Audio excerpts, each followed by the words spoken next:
जिस क्षण महर्षि मार्कंडेय एक बालक के मुख में समा गए, उसी क्षण उन्होंने समझ लिया कि प्रलय वास्तव में अंत नहीं है, बल्कि ईश्वर की लीला है।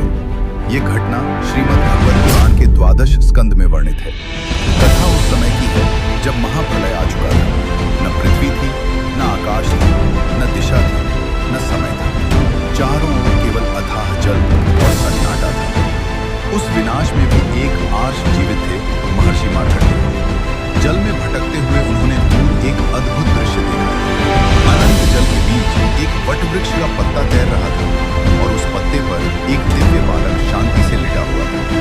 बालक का शरीर नीले मेघ के समान था, मुख पर अलौकिक मुस्कान थी और वह अपनी उंगली चूस रहा था, मानो प्रलय उसका कुछ भी न बिगाड़ सके। जहां पूरी सृष्टि लय हो चुकी थी, वहां ये बालक सुरक्षित कैसे था?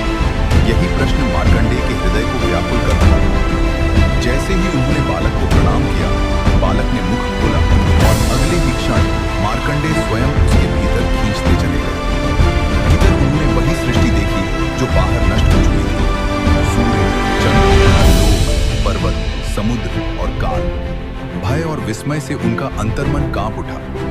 अगले ही पल वे पुनः बाहर आ गए और बालक पहले की तरह वटपत्र पर मुस्कुरा रहा था। तब बालक ने कहा, सृष्टि मुझसे उत्पन्न होती है